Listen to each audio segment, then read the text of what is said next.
Hi, we're Roy and Karen. Welcome back to our channel, or if you're new here, thanks for joining us. You know, we've shared with you guys how much we love to go RVing, and we have been to some absolutely Epic places. Thank you. That's the perfect word.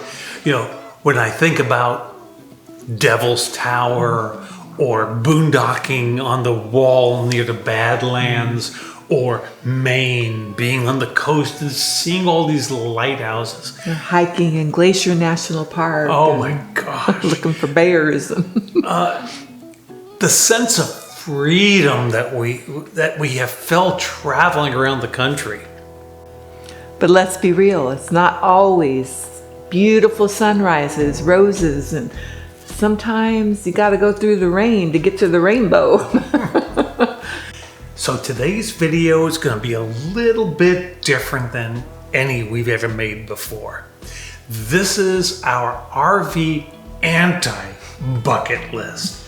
These are the places that just didn't live up to the reviews or the hype or the photos we saw online, or even just the assumptions that we made. They just didn't live up to our expectations. We're going to tell you exactly why we would never go back to these places, so you can make educated decisions for yourself. Destination number 1, Huguenot Campground near Jacksonville, Florida. Yeah, we were really looking forward to this place on our first RV journey, and we're headed out to the Atlantic coast of Florida, and we're gonna go camp on the beach and go tour St. Augustine and Amelia Island and Fernandina Beach. So pretty exciting to go do our first Atlantic beach camping. And when we got there, we were getting there just at sunset, and look. I mean, it looked just like all the pictures that I'd seen online. I am thrilled. This is gonna be great. And then it wasn't. And then soft sand. A half an hour worth of trying to level the RV. Not gonna happen. We gave up on that. Let's just chill, relax. We'll make lemonade out of lemons. It's not going to be a problem. We'll settle down and until the natives got a little restless around us. We're there on a weekend and the kids show up, 18, 19, 21, whatever they are. I think it was multi-generational going on. There were a lot of people. They built themselves a tent city and they decided to have a party all night long. And they wanted everyone to share. But the other thing is, look at this map. It's like a mile away, across the channel, is a naval base. Hi, we're Roy and Karen. And we're with Colton, Yukon, at Huguenot State Park. Right across the street from, or right across the river from, Navy base. And some Navy base or Marine base or whatever. And what do they do at this naval base? They fly helicopters. And where do they fly them? Right over the campground.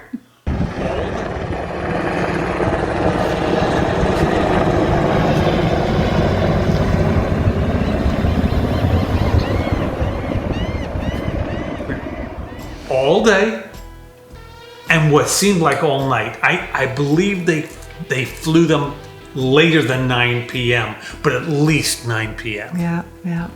And it was loud. Oh my gosh, you could feel them as they went over. Now, you might not have the same experience that we had as far as the party that was going on out there. That was just a fluke and just our bad luck.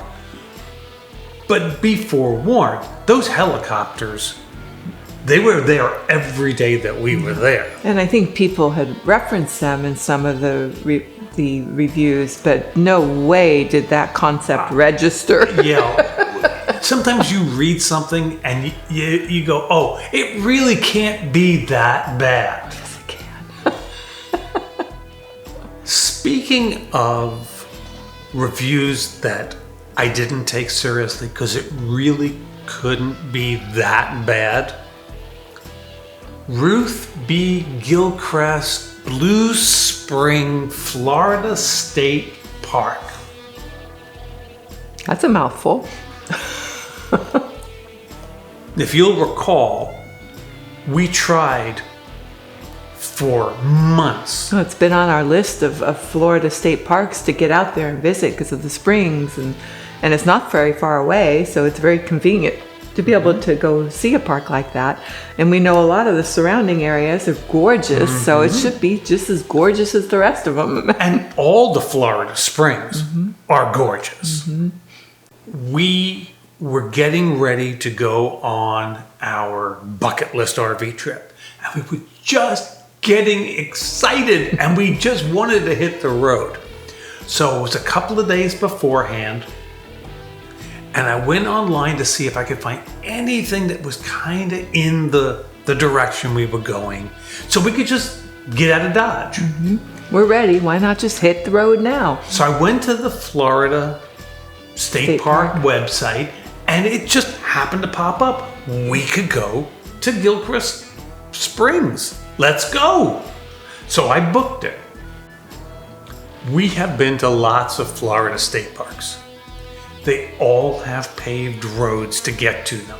They're all set up in the campsites are very normal. They're either pull-throughs or you back in. Everything about the Florida state parks is awesome. A very positive experience so far. So when we got to this campground, and it's a 1.5 miles sand washboarded road to get into the campground. It was so odd. 5 miles an hour, 1.5 miles at least to get in there.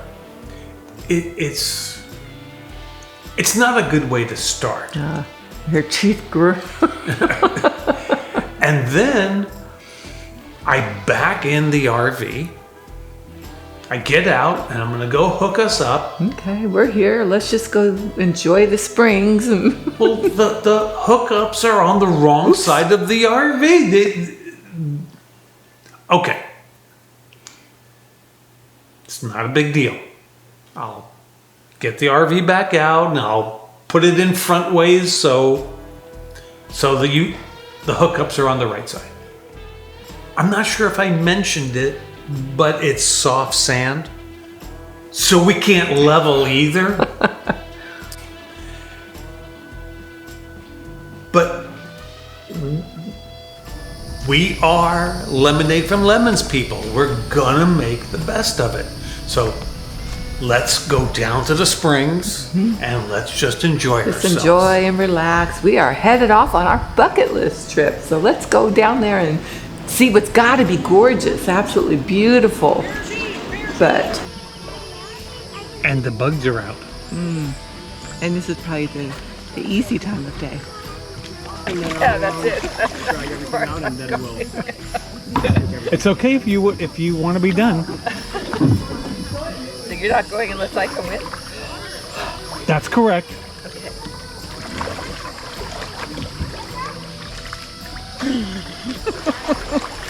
But definitely mosquitoes. Every new level. I know. I know. You think it's warmer over there? Shallower over there. Mosquitoes. Okay, let's get out of here. But It's not been fixed up. it's pretty rustic. And definitely a lot of bugs. The bugs oh my were terrible. goodness. It's I don't know if it was just timing or something that was that dynamic, but it was bad. Oh man.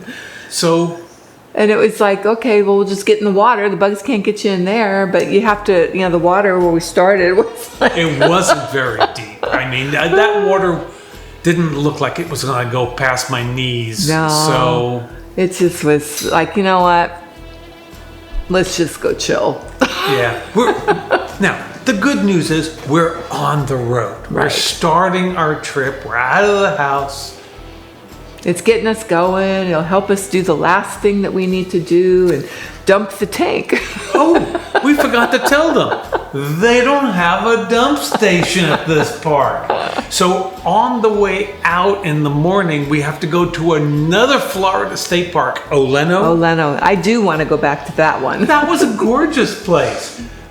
Destination number 3, the Red River Valley Fairgrounds in North Dakota.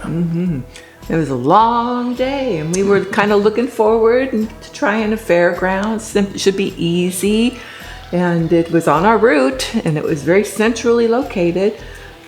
And it was a new experience. We had never been in a fairgrounds before, and I'm all for new things. Yeah. Let's do it. Yeah. So we pull into this place. There's a big sign, says, you're entering the fairgrounds. But there's no place to camp here. Fairgrounds can be big. And they have all these big wooden buildings, and I'm looking at, I'm just not seeing anything. Finally, we come around the corner, and here's a couple of RVs with looks like pedestals. Like, oh, maybe that's it. Nope. Keep driving, and then I see some guys hanging out by some pickup trucks by one of the buildings. And I said, oh, hey guys, where's the campground? And they look at me like, there is no way we're going to give you directions to that campground. Follow me. I'll take you there. What's the deal with that? I mean, you just made the wrong turn. Go back there and go left, No. They take us out of the fairgrounds, across the street, into a whole nother part of the fairgrounds. Area, yeah. And, there's the campground. Yeah. It was a rainy day, and I remember when I was reading up on this place that you have to bring cash. So I'm looking for, where do I put the cash? Is there a booth? Is there a person? Is there something? There's no signage. I can't find it. I see a building that looks like it's the bathroom. So I take a walk over there just to see if there's any signage, anything else. And then there's a mailbox basically on the wall. It says, pay here. But there's no envelopes. There's no nothing. So now I have to walk back to the RV to get something to make right on. This money came from me. And then walk back in the rain. So at the end of a long day, you just want it to be convenient and easy. I mean, it's better than pulling into a Walmart or a Cracker Barrel. We know we have a place. But the thing is, at least you know what to expect when you pull into a Cracker Barrel. We don't do Walmarts anymore, but Cracker Barrel, it's not so bad. They're set up for us. If we had done that, I wouldn't have stressed out. Right. And we would have had a good breakfast. Now, we want to be very clear. These were just our experiences, and yours may be different. Your preferences might be different. Your needs might be different. So go figure it out for yourselves. Yeah. Traveling is very personal. Just an example. We love going to national parks. But national parks, there's no hookups in those campgrounds. Yeah. And you might be like, I'm not going somewhere where I can't plug in. Mm-hmm. It's very, very personal. What we love, you might hate. But what we hate, you might love. Yeah. You just need to go find out what your travel style is and what your preferences are, and then go. Go. You need to consider what you value. For us, we love solitude. But if we can't have solitude, at least we want to have the illusion of being alone. So, like when we were in Teddy Roosevelt National Park, yeah. we were not alone, but the way that the RV was positioned, it felt like we were all alone. Nobody in sight. Everybody just enjoying their peaceful environment themselves, not like Huguenot. Correct. We prefer easy access roads. We prefer to stay away from washboardy roads where at all possible. But we've also made exceptions. So when we were in the Badlands, we were boondocking on the wall. It was a mile-long dirt road. We went into that with our eyes open. We knew there was no warning about this one. And that's a really, really good point. When you're anticipating having an asphalt road into a state campground and it doesn't exist, when your expectations aren't being met, that's where the problem is. And that's part of the reason for us doing this video, so you know what to expect. Despite some of these letdowns, we've had so many positive experiences. And in no way, shape, or form would any of these places stop us from getting out there. And we're going to have the occasional bad apple and would love to hear about what maybe one of yours was. And if there's any places that you've chosen that maybe you won't ever go back to again. As we've said, it is all about expectations. So if you're expecting to have a gorgeous road and you don't, you're disappointed. But if you go somewhere where you have really low expectations and you get your mind blown, like when we were over at Devil's Tower, it was just supposed to be a drive-by. Instead, it became this epic stopover. Wished we had more time there. Absolutely. We need to share it with them. I'm going to put a link to that video right here. In the meantime, we appreciate you traveling with us. And please remember to like and subscribe. What she said. See ya.